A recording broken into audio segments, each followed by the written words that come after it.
Hello everyone, मैं हूं doctor प्रीति। स्वागत है आपका मेरे यूट्यूब चैनल पे। और अगर आप मेरे चैनल पे नए हैं तो प्लीज़ सब्सक्राइब कर दें और शेयर कर दें वीडियो को, ताकि ज़्यादा से ज़्यादा इन्फॉर्मेशन लोगों को मिल सके। Let's start. आज की वीडियो में हम बात कर रहे हैं एमटीपी किट के बारे में। एमटीपी किट नाम से ही समझ में आ रहा है, मेडिकल टर्मिनेशन ऑफ प्रेगनेंसी, है ना। तो इस किट में 5 ऐसी टैबलेट्स होती हैं जो कि प्रेगनेंसी को ख़त्म करने में या अबॉर्शन में कारगर होती है। लेकिन इसका एक टाइम पीरियड होता है। ये 2 महीने के अंदर अंदर की प्रेगनेंसी पर ही वर्क करेगी। उससे ज़्यादा बड़ी अगर प्रेगनेंसी है तो फिर आपकी एमटीपी पिल्स काम नहीं करेगी, लेकिन इतने अच्छे से पूरी तरह से क्लियर नहीं हो पाए। और इस किट में जो मेडिसिन होती हैं, जो 5 टैबलेट्स होती हैं, उनको लेने का एक तरीका होता है। आपको इसको किस तरह से लेना है, इसमें पहली जो होती है, सबसे बड़ी जो टैबलेट होती है, वो होती है मेफिप्रेस्टोल। मेफिप्रेस्टोल को कैसे लेते हैं, फिर उसके बाद 4 टैबलेट्स इसमें आती है मिसोप्रोस्टोल, उसको कैसे लेते हैं और कितने कितने टाइम इंटरवल के गैप में लेते हैं, और मेडिसिन कब कब लेनी है, मेडिसिन को लेने के बाद में क्या क्या आपको प्रॉब्लम फेस करनी पड़ सकती है, उसके बाद आपको और दूसरी कौन सी मेडिसिन लेनी है ताकि आपको ज़्यादा ब्लीडिंग ना हो, है ना। और बेबी की कार्डियक एक्टिविटी आई है या नहीं आई है, आप इसे कब ले सकते हैं, बेबी कितने टाइम का है। क्योंकि एलएमपी, हमें तो लगता है कि एलएमपी तो हमारी लास्ट मंथ की डेट की थी, लेकिन अगर आप एग्जैक्ट देखें तो एग्जैक्ट आपको सोनो से ही पता चलता है कि बेबी की कार्डियक एक्टिविटी आई है नहीं आई है, कितने वीक्स का बेबी बन चुका है। उसके बाद ही, एक सोनोग्राफी के बाद ही आपको एमटीपी पिल्स लेनी चाहिए। और विदाउट कंसल्टेशन के तो कभी नहीं लेनी चाहिए, विदाउट डॉक्टर के कंसल्टेशन के कभी नहीं लेंगे, क्योंकि इसमें बहुत ज़्यादा कॉम्प्लिकेशंस हो सकते हैं। एमटीपी पिल्स आप बिना कंसल्टेशन के लेंगे तो आगे चल के आपको बहुत सारी प्रॉब्लम फेस करनी पड़ सकती है।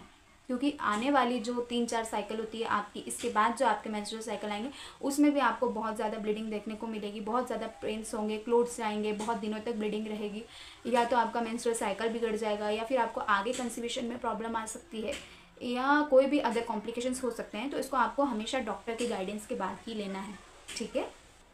हमारे पास ऐसे भी पेशेंट आते हैं जो कि हमें ही एडवाइस देने लग जाते हैं कि ऐसा कुछ नहीं होता है मैडम, बहुत से लोग ले रहे हैं, हो भी जाता है, और ये सब तो डॉक्टर बेवकूफ़ बनाते हैं। जी नहीं, डॉक्टर बिल्कुल बेवकूफ़ नहीं बनाते हैं। डॉक्टर आपकी बेटरमेंट के लिए ही आपसे बोलते हैं, क्योंकि आपको हर किसी का बॉडी टाइप नहीं पता है, हर किसी के शरीर के अंदर क्या क्या प्रॉब्लम हो रही है वो नहीं पता है ना। तो डॉक्टर जो आपको बताएंगे वो टेस्ट के बाद बताएंगे। डॉक्टर आपको इसको कब कब लेना है ये बताएंगे। डॉक्टर को सारे बातें पता होती हैं कि इस मेडिसिन से आपको क्या क्या नुकसान हो सकता है।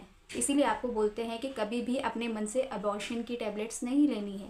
फिर भी नहीं सुनते हुए आप लोग करते हैं और फिर आगे जाके प्रॉब्लम्स होती हैं। इसलिए एमटीपी पिल्स मार्केट में मिल जाएगी, लेकिन आपको नहीं लेनी है डॉक्टर के कंसल्टेशन के बिना। अपनी जान से ज़्यादा, अपने शरीर से ज़्यादा क्या आपके लिए डॉक्टर की फ़ीस ज़्यादा हो गई? कल से आपने कोई भी मेडिसिन ली, आपने किसी भी मेडिकल से लिया या आपने किसी भी लोकल स्टोर से ले लिया, क्योंकि बहुत सारे अवैध तरीक़ों से भी मेडिसिन रखते हैं। आपने कल से किसी भी मेडिकल स्टोर से या किसी भी अवैध तरीके से मेडिसिन ले ली, आपके शरीर को जो जो नुकसान हुए हैं, जो भी कॉम्प्लिकेशन हुए हैं, क्या वो इसके ज़िम्मेदार रहेंगे? क्या वो ये जिम्मेदारी लेंगे कि आपको जो भी प्रॉब्लम हो रही है वो उसका ट्रीटमेंट कर दें? नहीं। अगर कोई आप डॉक्टर से ले रहे हैं, वहीं अगर आप किसी अच्छे डॉक्टर के पास जा रहे हैं, उनसे वो मेडिसिन ले रहे हैं, तब वो आगे के कॉम्प्लिकेशंस भी आपको समझाएंगे, है ना। कॉम्प्लिकेशन समझाएंगे, क्या क्या कंडीशन बन सकती है और आप उससे किस तरह से बच सकते हैं। देन फिर भी अगर ऐसा होता है कि कोई सीरियस कंडीशन होती है तो डॉक्टर आपके पास होते हैं संभालने को, बजाय इसके कि आप विदाउट कंसल्टेशन मेडिसिन ले ले और फिर जब बहुत ज़्यादा सीरियस कंडीशन हो जाए तब अपन हॉस्पिटल पहुँचे, है ना।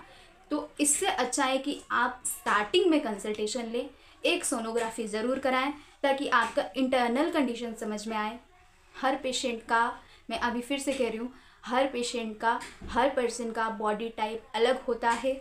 तो हम किसी को भी देख कर कि उसने तो ली थी, उसको तो कुछ नहीं हुआ, ये सोचकर ऐसी दवाई कभी भी ना लें, है ना। क्योंकि हमारे लाख समझाने के बावजूद भी हमारे पास ऐसे पेशेंट आते हैं।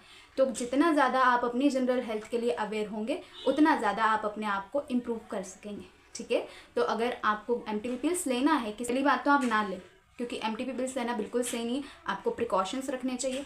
दूसरा कि अगर फिर भी प्रिकॉशंस रखने के बाद भी प्रिकॉशंस अगर फेल हो गए हैं, या ऐसी कंडीशन नहीं है, या फाइनेंशियल स्ट्रक्चर ऐसी नहीं है, अगर आपको नहीं रखना है या अदर कोई भी प्रॉब्लम हो सकती है, तब फिर आपको इसके बारे में सोचना चाहिए। लेकिन फिर भी विदाउट डॉक्टर के कंसल्टेशन के कभी नहीं, ठीक है। अगर कुछ समझ में आया है, आपको लगा है कि मैंने अपनी तरफ से थोड़ा कुछ समझाया है आपको आपके बेटरमेंट के लिए, तो प्लीज़ चैनल को सब्सक्राइब कर दें और इसी तरह से आपको आगे भी इंफॉर्मेटिव वीडियो मिलते रहेंगे। Thank you so much.